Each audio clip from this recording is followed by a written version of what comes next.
Assalamualaikum warahmatullahi wabarakatuh. Malam hari ini tanpa ada rencana, Bapak Dubes kita yang tercinta, yang tersayang, yang menjadi bapak kita semua di Malaysia ini tiba-tiba datang ke markas AUMI ini, ke shelter ini untuk mengunjungi, menjenguk para saudara WNI kita yang dalam tanda kutip itu terdampar di sini. Apalagi tadi baru habis maghrib juga ada 2 orang dan kita ketemu langsung dengan Pak Dubes. Pak Dubes datang ke sini dan saya pun lari-lari ke sini nih untuk datangin Pak Dubes supaya bisa nanya-nanya langsung.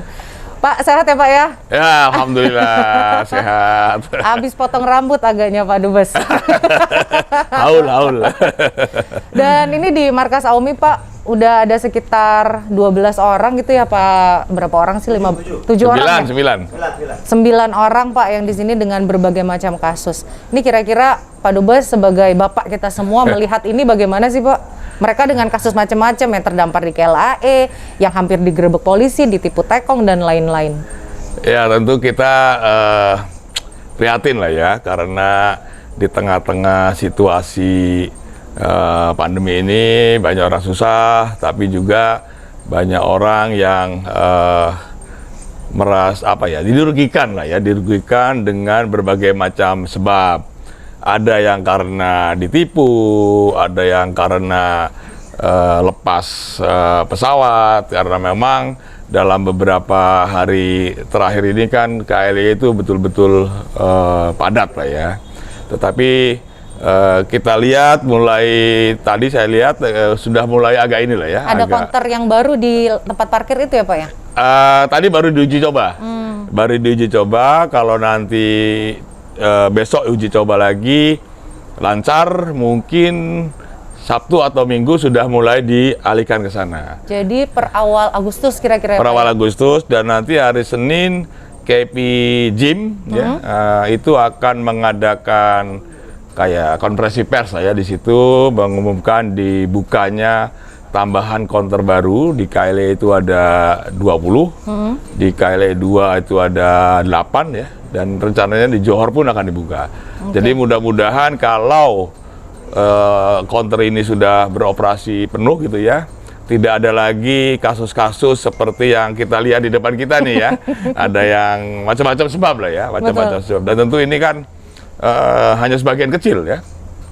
Bagian kecil yang memang terdampar lah ya.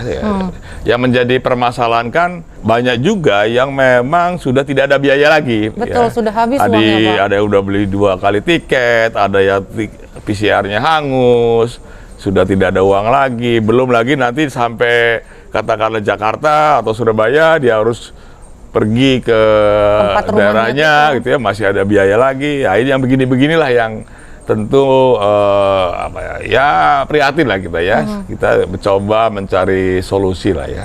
Apalagi ditambah sekarang nggak bisa kerja total ya Pak, hampir 2 bulan ini. Makin habislah uang tabungan itu. Itu dia banyak yang saya temui yang kemarin sejak beberapa hari yang lalu kan saya selalu di bandara tuh melihat lah ya, menolong teman-teman, dan kita juga selalu ada staf yang kita tugaskan di bandara. Setiap hari itu ada minimal 2 lah ya, 2 staf yang membantu kalau ada orang-orang yang ya seperti ini, nggak ada tempat, nggak ada uang, harus PCR keluar ya, harus cari tiket segala macam. Hari ini pun sama, ada yang beberapa yang PCR-nya hangus, ya kita bantulah dibawa oleh staf KBRI untuk dibuatkan PCR ya. Ini 2 ada di sini, 2 lagi ada di KBRI perempuan. Oh, jadi memang kita tahu ya teman-teman bahwa pekerjaan Pak Dubes ini berat di masa rekalibrasi pulang ini, ditambah dengan KLAE 1 juga sepertinya sistemnya masih kurang kondusif dan kurang siap gitu ya Pak ya. Mungkin mereka tidak menyangka, tidak mengira ternyata gitu banyak warga asing ya, Pati yang mau pulang ke negaranya masing-masing. Tidak hanya Indonesia, saya lihat negara-negara lain pun banyak ya, seperti Bangladesh, Pakistan. Dan yang mengalami nasib seperti ini tidak hanya orang Indonesia saja, orang Bangladesh, orang Pakistan, semuanya lah, orang Nepal pun mengalami hal yang sama. Ya Pak ya, mengalami hal karena yang sama. Memang kapasitas pelayanannya itu jauh kurang memadai lah ya, dilihat dari jumlah counter dan juga orang yang memang mau pulang. Nah ini juga banyak masalahnya Pak, ternyata yang kita nggak tahu bahwa untuk verifikasi data di aplikasi e-wallet itu tidak bisa menggunakan format paspor kita yang seperti buku nikah itu Pak, yang potret. Ternyata harus paspor atau SPLP yang jenis yang lama itu, yang dulu KBRI pernah memberikan sekitar 2.000 atau 3.000 stoknya gitu ya. Ini gimana Pak solusinya? Memang ada kasus-kasus yang mengalami kesulitan, tetapi dari hasil monitoring staf kita di bandara tidak banyak juga yang mengalami sudah dapat depan counter nggak bisa bayar karena dia tidak punya e-walletnya. Jadi sepertinya mereka pun sudah inilah udah tahu solusinya, gitu udah mengetahui. Tadi hanya ada satu orang yang di depan counter dia ternyata belum beli e-wallet. Lalu ada staff kita, kebetulan ada staff kita ya dipinjemin debit cardnya lah. Ya, ketidaktahuan ini memang macam-macam ya Pak bentuknya. Salah satunya juga mengenai surat tes negatif COVID yang ternyata harus ada barcode-nya. Itu kan sebelumnya imigrasi tidak memberitahukan hal itu Pak. Tiba-tiba setelah sampai di counter, ini kok nggak ada barcode-nya nih, sana tes lagi. Lah itu kan uang lagi gitu Pak. Ya, sebetulnya saya kan sudah pernah mengingatkan ya di Facebook Live sudah pernah bilang sudah pernah, tapi rasanya ya, tidak mungkin disimak itu, Pak. tidak semua orang melihat itu ya, karena memang dari laporan dari Jakarta itu ada tes PCR yang palsu. Itu cukup banyak ya, cukup banyak. Terutama yang berangkat dari Johor ke Batam. Waktu itu ada komplain dari Jakarta, ternyata tes PCR-nya palsu. Sehingga diputuskanlah harus ada barcode sehingga kita bisa verifikasi ya, bahwa nama yang tertulis di sertifikat itu sama dengan yang dibaca di barcode. Sistem barcode mereka. Sistem barcode gitu mereka. Ya. Tetapi karena sekarang bisa juga di-track dari ini ya, MySejahtera. Jadi kalau dia sudah tes PCR di klinik yang diakui oleh KKM, itu kan ada 1.200 klinik ya, yang memang di bawah KKM, dan itu hasil tesnya katanya dia akan link ke memang muncul Pak di MySejahtera. Jadi itu pun saya kira akan menjadi bisa menjadi bahan juga lah ya, verifikasi. Jadi misalkan dia tidak ada barcode-nya, dia bisa tunjukkan bahwa ini ada di MySejahtera. MySejahtera kan kita nggak mungkin isi sendiri kan. Jadi saya kira itu bisa jadi solusi juga. Tetapi kasus-kasus seperti ini sebetulnya tidak banyak juga. Ya, yang kemarin ada satu memang palsu. Jadi dilihat di barcode-nya ternyata beda. Oh. Jadi beda. Kemarin ada satu kasus kita laporan dapat dari Jim. Kepala Jim KLA, ada satu yang ditolak karena barcode-nya palsu. Jadi ya memang sekarang ini kan sudah banyak cara untuk memverifikasi apakah itu tiket palsu, apakah itu barcode palsu. Jadi buat teman-teman ya jangan menggunakan yang palsu-palsu, nanti justru akan merugikan diri sendiri kan. Karena itu akan terlihat juga. Seperti yang tempo hari Jim lapor ke saya, Pak ini ada 35 pakai tiket palsu, tapi katanya itu Daminya. Dami ya. Tetapi kan akhirnya dia udah ngantri jauh-jauh sampai depan counter, ternyata tiketnya ketahuan palsu. Ini kan dia harus balik lagi. Nah, mungkin itu sebagai cara untuk menghindari tiket hangus katanya ya. Mudah-mudahan kalau ini counter ini sudah beroperasi dengan lancar, ya nggak perlu lagi ya, karena bagaimanapun juga pemalsuan adalah pemalsuan itu. Betul. Kan tetap salah, tetap salah ya, tetap salah. Kalau ada apa-apa nanti ini pemalsuan ya kan, kena delik pemalsuan ini kan repot lagi ya. Mengenai rekalibrasi tenaga kerja Pak, sampai saat ini juga banyak yang sudah apply ke Jim majikannya, tapi sudah 4 bulan itu belum ada kabar juga. Nah mereka bingung, apa diterusin rekalibrasi kerjanya atau milih rekalibrasi pulang aja nih? Kalau menurut sarannya Pak Dubes dan himbauan Pak Dubes bagaimana ini Pak? Memang kan sekarang pelayanan di gym itu belum melayani yang rekalibrasi tenaga kerja ya, masih tutup ya. Yang dilayani itu baru urusan dengan penggantian paspor, yang visa yang memang sebelumnya tinggal sudah lama ada, ya, visa long term visa itu yang tinggalnya lama. Nah, memang kita juga nggak tahu juga ya kapan ini gym akan dibuka. Karena kalau kita lihat kasus COVID-nya kan di Malaysia pun secara umum masih tinggi sekali ya, masih 17.000 lebih ya hari ini. 17.100 lebih. 100.000. Jadi kita pun tidak tahu. Tapi yang jelas karena ini sampai Desember kan rekalibrasi, tentu akan diproses juga ya. Hanya persoalannya kan selama menunggu ini kalau tidak ada pekerjaan itu kan menjadi berat ya. Betul. Tapi logikanya kalau yang sekarang ikut rekalibrasi, mendaftar rekalibrasi tenaga kerja, itu kan asumsi kita dia sudah bekerja, ada majikannya. Kan yang mengurus itu majikannya, berarti si PMI ini kan sudah ada majikannya. Tapi belum kerja mereka itu Pak, sedangkan Belum kerja secara dengan permit. secara resmi. Secara resmi dulu, tapi mungkin dugaan saya dia juga sudah bekerja. Karena pada umumnya yang ikut sertakan rekalibrasi tenaga kerja itu memang orang yang sudah bekerja di majikan tersebut. Sudah punya majikan. Sudah punya majikan, selama ini sudah bekerja, hanya tidak ada permit. Ya. Nah sekarang kan kalau kita lihat pengumuman dari Menteri Dalam Negeri, itu pun akan dilakukan penindakan terhadap majikan-majikan yang mempekerjakan pekerja migran yang tanpa permit. Itu akan ditindak tegas juga ya. Jadi saya kira memang majikan pun berkepentingan ya untuk melegalisasi lah ya. Hanya memang ini persoalannya kan kapan ini akan mulai diproses itunya rekalibrasi tenaga kerjanya. Nah ini saya kira juga akan sangat tergantung dari jumlah kasus harian ini yang sampai saat ini masih tinggi sekali. Masih tinggi. Jadi masih belum pasti. Tapi kalau menurut saya, kalau memang sekarang ini sudah ada kerja ya, dan kerja itu cukup baik lah ya, artinya cukup layak, saya kira mungkin bisa ditunggu lah ya.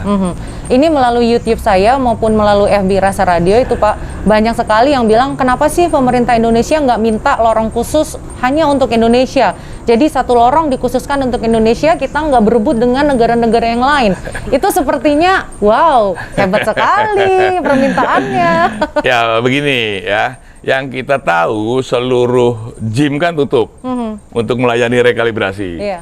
Kita tahu juga di KLE itu kan sekarang lagi padat-padatnya ya. Jadi kalau katakanlah kita minta, kayaknya kok nggak etis gitu ya. Betul. Hanya memang untuk kasus-kasus yang emergensi ya, yang sakit itu alhamdulillah kita masih bisa dilayani di gym layan seperti di Putrajaya. Tadi pagi kemarin kita bawa 16 dari Pineng. Karena memang sakit semua.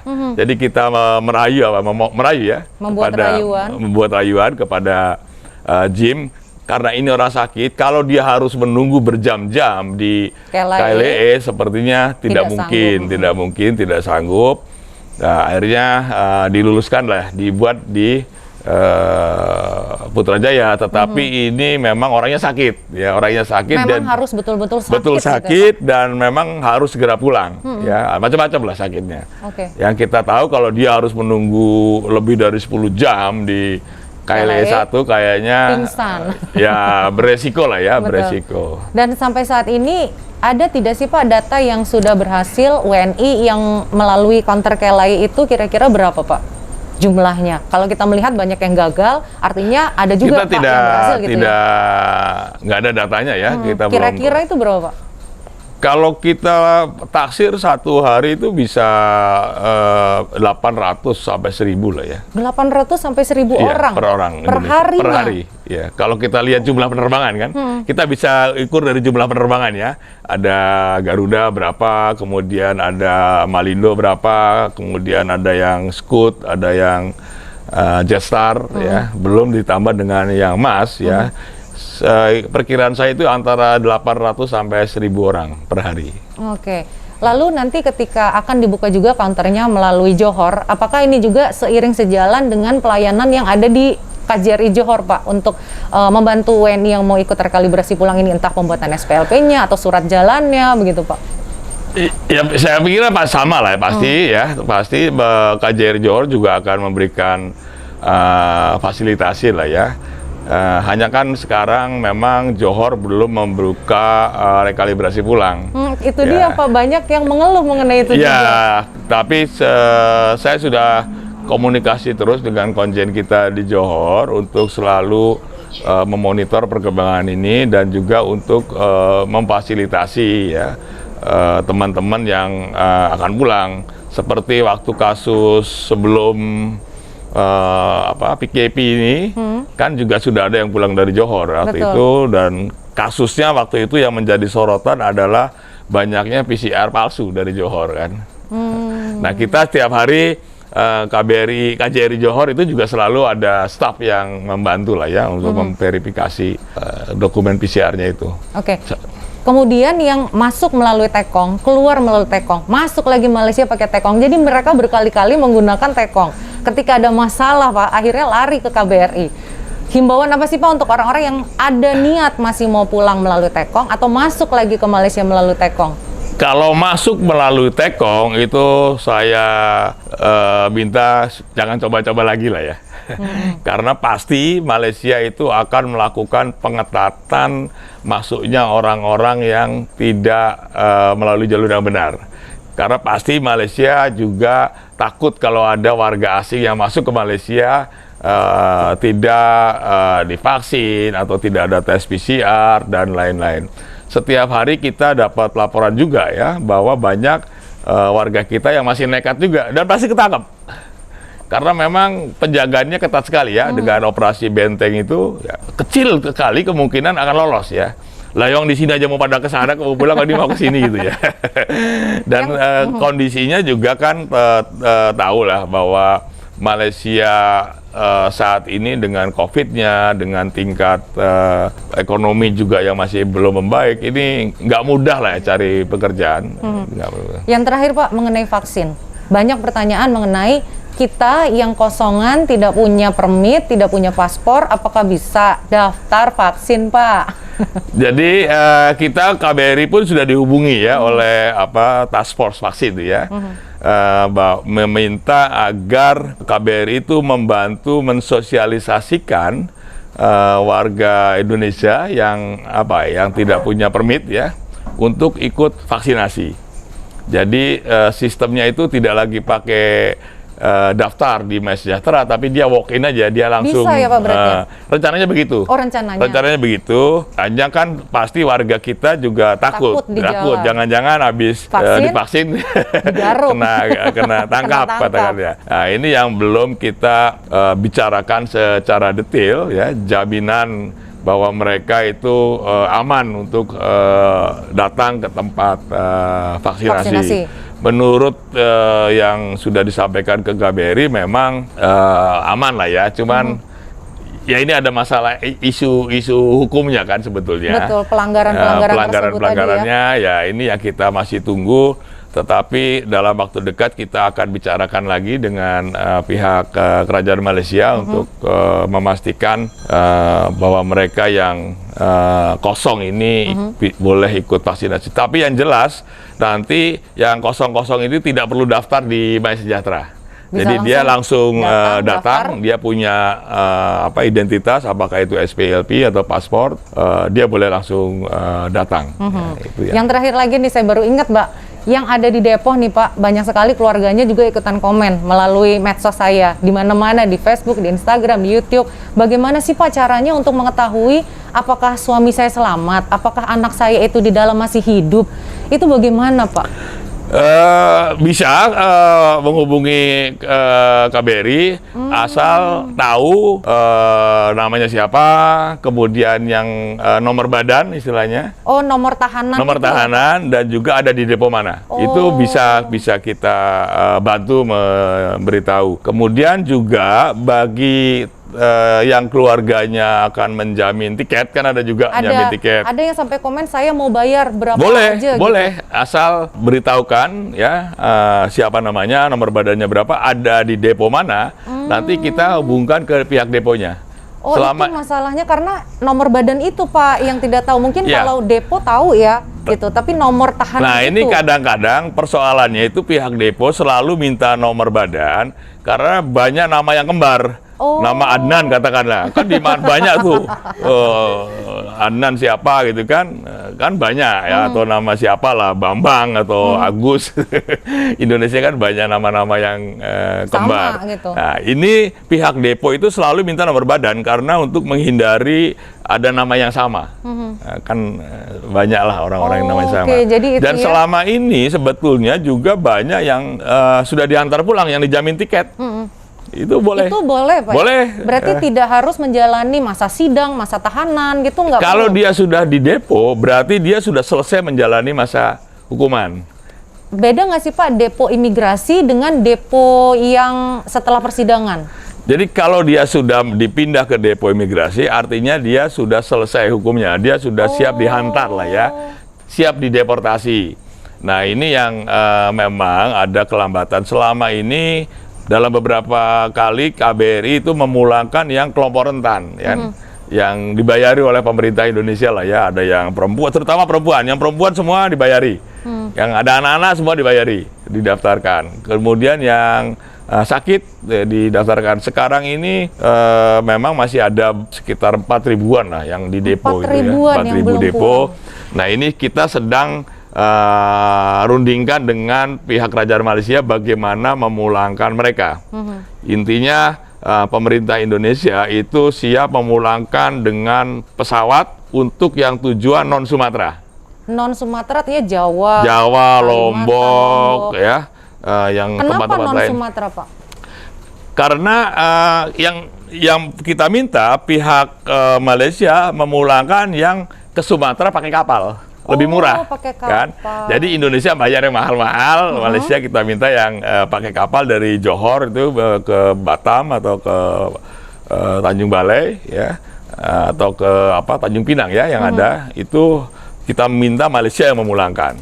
Indonesia memulangkan yang pakai pesawat, yang Lombok, Surabaya, Jawa. Nah, tapi Malaysia belum memberikan tanggapan. Bahkan kita sudah sampaikan juga, Indonesia yang membayari semua tes PCR-nya. Ya ini yang masih kita rundingkan. Kalau ini disetujui, Malaysia sepakat bahwa Malaysia akan menanggung pemulangan yang dari Johor ke Kepri ya, Kepulauan Riau, ke Tanjung Pinang ataupun ke Tanjung Balai Asahan misalkan, maka yang 4.000 itu bisa kosong tuh. Wow, luar biasa kalau sampai diluluskan itu ya, Pak. Ya, kenapa kita minta ini berbagi biaya? Karena ini kan bukan tanggung jawab Indonesia sebetulnya. Betul, tanggung jawab Malaysia juga. Dari Malaysia ya, karena mereka kan sudah selesai masa tahanannya. Cuma atas dasar pertimbangan kemanusiaan, Indonesia nanggung yang pakai pesawat, dan itu pasti lebih mahal kan. Kalau dari Johor ke Batam itu kan cuma berapa? Kapal aja kan sekitar 100 ringgit barangkali ya, gitu. 75 atau 100. Kalau pesawat Indonesia kan lebih mahal. Belum PCR-nya Indonesia juga yang bayarin. Jadi sebetulnya ini yang sedang kita rundingkan ya. Kita cuma ingin ini berbagi beban. Bukan berarti Indonesia tidak bisa membayari, menabung semua, tetapi kan ini masalahnya bukan tanggung jawab Indonesia. Ya, kita membantu Malaysia untuk memulangkan warga kita ya. Kalau ini disetujui, maka paling tidak ada 4.300 tuh yang akan kita pulangkan dari depo. Keren banget tuh kalau sampai bisa bebas semua, banyak keluarga yang akan bahagia, Pak. Ya kita harapkan ini bisa segera selesai lah ya. Malaysia sepakat untuk membiayai yang ke tujuan Sumatera lah ya. Karena itu murah saja, cuma tiket berapa, 75 atau 100 aja tuh.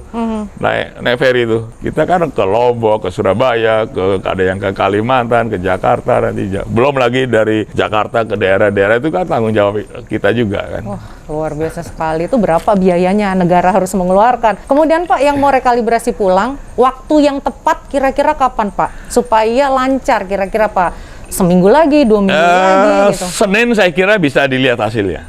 Oke, Senin jadi besok ya. Setelah Senin baru ada hasilnya, kira-kira kapan waktu yang tepat gitu Pak? Ya kalau Senin ini sudah kita lihat Senin, kita lihat waktu tunggunya. Yang kita mau lihat kan waktu tunggu dari dia prosesnya itu berapa lama. Betul. Target kita memang kalau itu sudah kurang dari 6 jam, itu saya kira sudah wajar ya. Iya. Ya, kalau katakanlah 6 jam paling lama ya, itu sudah wajar. Tetapi kalau seperti sekarang masih ada yang sampai sehari, ada yang 2 hari, 7 ada yang hari.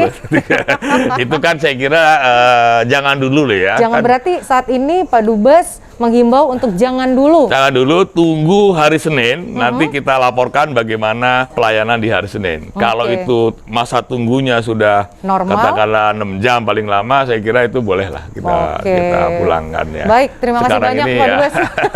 Sekarang ini kita lihat ini masih belum lah ya, masih belum, karena kalau tadi saya lihat pun di KLIA 1 yang nunggu di parkiran C itu dia nunggu dari jam dimasuk dibuat beratur gitu ya, itu jam 11. Pesawatnya itu nanti jam 9.30. Oh. Jadi berapa jam itu? Dari jam 11 pagi sampai jam berangkatnya nanti jam 9.30 malam. Hampir ya. 12 jam. Dan dia sebelum berhenti itu sudah di situ juga, udah lebih dari sehari 2 hari mungkin. lebih dari 6 jam. Jadi kalau di total itu memang masih Sangat 24 lama jam, ya, masih lama. Dan temperatur di basement itu juga panas banget, ya, Pak. kurang istirahat. Baru ya. mau ngomong, Pak, bisa nggak sih dipasang AC? Itu tempatnya terbuka. Itu kan kayak malah enak juga kayak di sauna kali ya. Oke, Pak Dubes, kita tahu Pak Dubes bekerja sangat keras untuk kami semua. Ya, dan ada aja orang yang nggak puas, ada aja orang yang marah, Ya. ada aja orang yang menyalahkan. Nggak bisa buat semua orang senang ya, Pak ya? Iyalah, kalau cuman bikin senang 10-20 orang gampang ya. Kalau Ini puluhan jutaan ratusan orang. ribu ya. Oke. Tapi kan yang penting kita berusaha yang terbaik ya. Kita selalu berkomunikasi dengan pihak JIM. Ini tolong ini. Dan sejauh ini pihak JIM juga responsif lah ya. Responsif artinya juga memahami keluhan kita lah ya, keluhan kita. Oke, itu tadi adalah apa yang dikatakan Pak Dubes, sangat dibutuhkan jawabannya oleh teman-teman semua. Ini konten dadakan. Alhamdulillah Pak Dubes mau menjawab semua pertanyaan-pertanyaan Anda semua yang saya salurkan. Terima kasih Pak Dubes, sehat selalu. Amin, Mudah-mudahan semua diberi sehat ya. kesabaran, Yang semangat penting untuk menghadapi kami semua. Ya, yang penting ini kita kan sehat, tetap optimis ya, tetap positif. Memang kita kan di tengah-tengah kondisi yang memang sangat serba sulit lah ya, serba sukar. Jadi ya kita sama-sama lah ya, sama-sama bagaimana kita membangun spirit yang positif lah ya. Baik, selamat malam semuanya. Wassalamualaikum warahmatullahi wabarakatuh. Waalaikumsalam.